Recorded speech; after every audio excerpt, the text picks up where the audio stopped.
today's video, magluluto po tayo ng homemade spam. Gamit po natin ang pork, ground pork or giniling na baboy.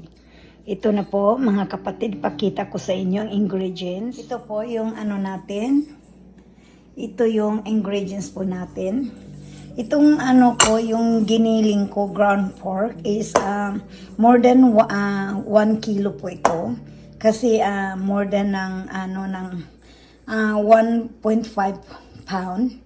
So mga almost na ito, no? Sobra na po ito ng 1 kilo.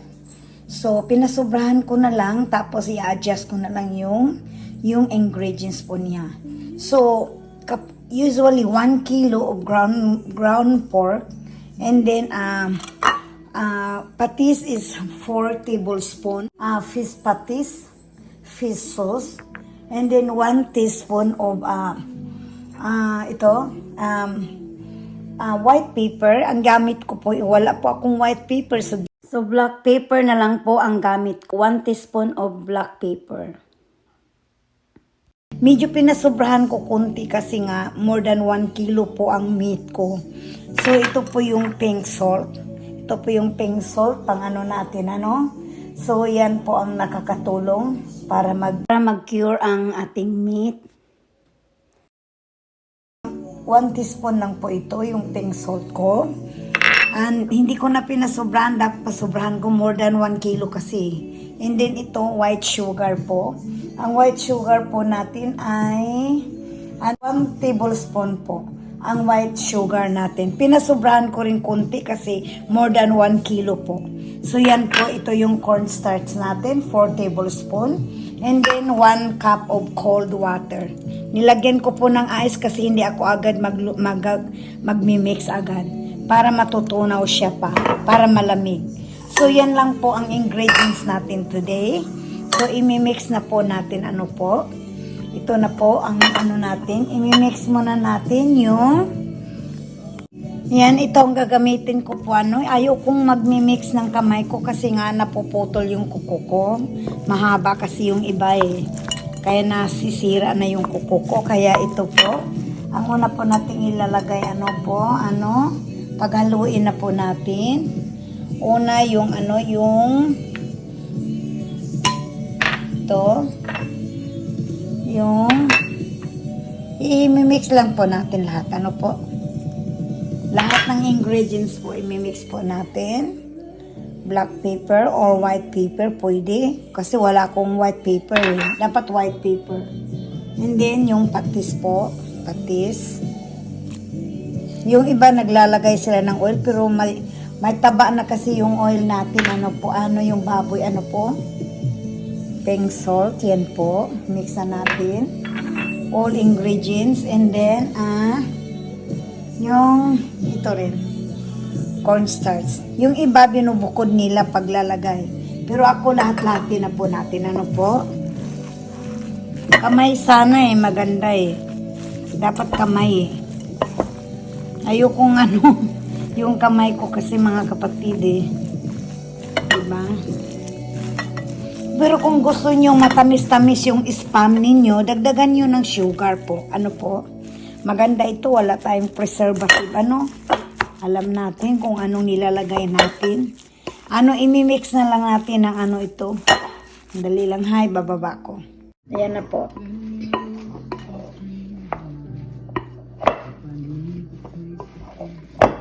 Parang kulang yung ano niya. Yung marami kasing karne ko eh. So magdadagdag po tayo ng ano pa, ng ingredients natin. Ano?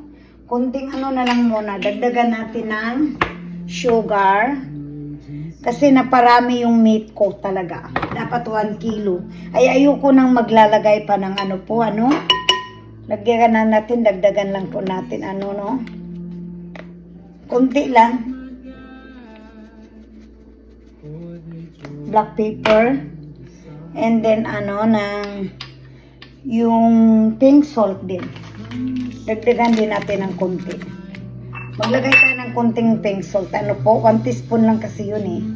Galing pa ito sa Pilipinas, itong pink salt ko. Yan, pwede na yan. And then, magdagdag tayo uli ng ano, ng ng cornstarch po. Magdagdag tayo ng cornstarch po. Ilagay na natin ang water, ano po. Dagdag na natin. Sandali before that, maglagay tayo ng cornstarch. Yung cornstarch natin, mag-mix. Dagdagan lang po natin ng kalahating tablespoon para to make sure. Mix na po parang sugar, masarap siguro kasi yung ang iba naglalagay ng 1/4 cup of sugar, matamis yun mas dito lang ang nilagay ko 4 tablespoon of sugar. Yan, lagay na po nating ice, 1 cup po yan. Mawawala, makita natin nagtubig po, no? Kasi naglalagay tayo ng 1 cup of water. Pero mamaya mawawala po yan. Tutuyo po yan.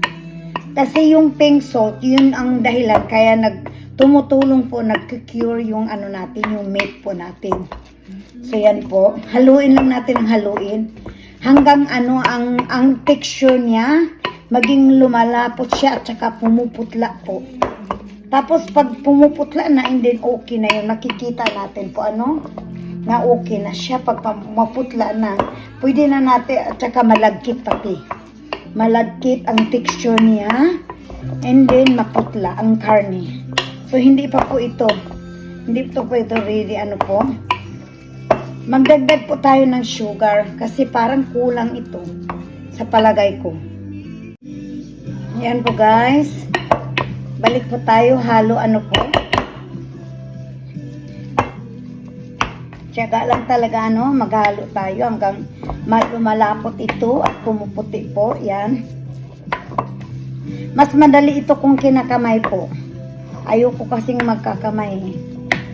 Ayoko masisira yung nail ko. Yan po. Malapit na po ito. Pag pumuputla na siya, ang kulay, nakita nyo. Diyan pa. Paputlain pa natin.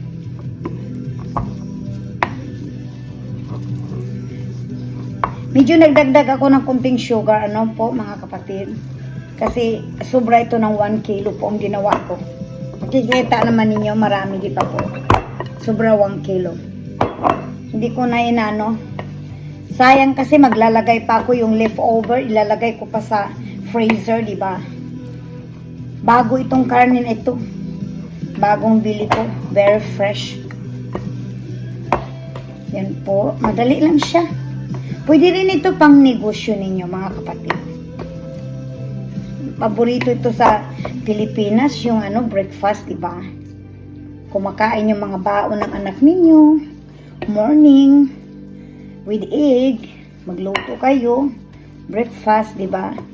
Alam mo na, mahilig ang mga Pilipino sa mga, breakfast, with rice and egg and spam.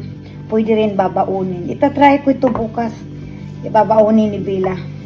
So, anuhin ko muna, refrigerate ko muna. And then, usually after 1 hour, you refrigerate. After 1 hour, pwede na ninyong i-steam. And then, pagka-steam ninyo, pwede na rin ninyong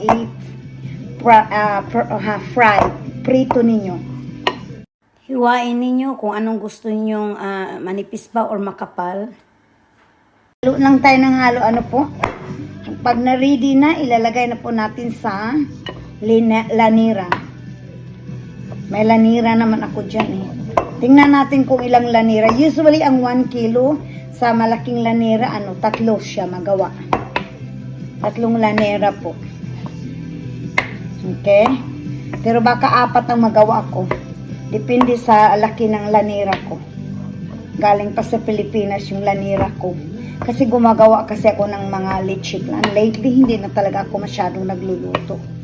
Hindi kagaya dati. Nagkikitering kasi ako Ayan. Yan, nakita po ninyo. Iba na, nagbabago na siya. Paanohan lang natin. Kung gusto pa niyong haluin. Pero malapot na siya Pag kinakamay ito, mas maano. Dapat more. Okay? Ayan guys, Nilagay ko na po sa lanira. Ito, hindi ko na nakalimutan kung kuna ng video pag divide. So, ginawa ko na lang pong apat ito. Dapat sa 1 kilo, 3 lanira lang po. Pero, hinati ko na lang siya. Hindi ko pinuno pang 4, yung 2. Hinati ko para, alanganin kasi siya sa 3 eh. Masyadong marami din. So, kailangan mo siya, ipantay mo siya po. Ipantay natin siya, po, sa gilid. Ito po, gawin na lang natin ito. Ipopush po natin ganyan. Para maging pantay, wala siyang buta sa sa ilalim. Para pantay ang po natin idiin na lang natin po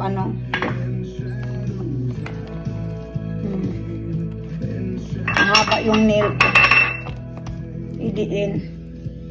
Tapos pagkatapos nito, kailangan pantay po, para paghiwa ninyo maganda ang shape ni po. Yan. Pwede ring aluminum foil or saran wrap. Yan. Tatabunan lang po natin Ito medyo marami siya. Bawasan natin, ilipat dito. Naparami ito kasi una kong nilagay.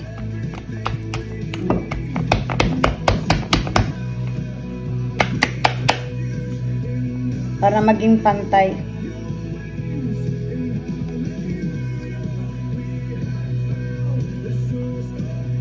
Dinidiin ko para pantay po siya.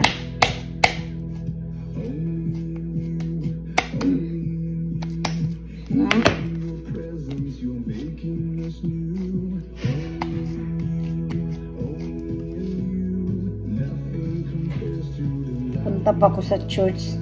Muna natin, ilagay nito sa ref 1 hour. Mamaya, pag after 1 hour, pwede na ninyong lutuin, i-prito ninyo. O mas maigi din hanggang bukas, overnight ninyo po. Yan po. Yan, 4 na gawa ko po, 4. Ito na lang. May ito eh. May butas. Ayusin natin para magpantay. Yan po. Yan na po. Yan po.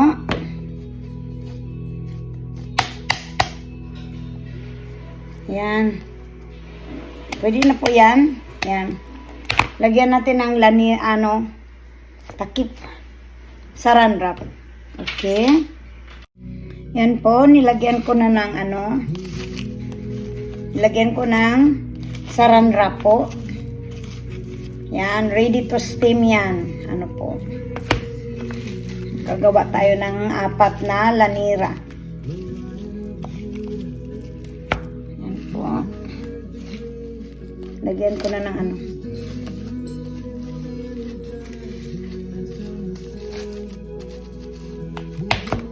Alam ko may lanira ako, may takip na rin eh. Saan kaya yun? Baka nandun sa taas, sa drawer. Yan. Okay, ready na po. Bukas po, antayin na lang natin. I-overnight ko po ito. Bukas ng umaga, babaonin ni Bella. Lutuan ko po siya. Ayan po. Thank you for watching. Bye-bye. God bless.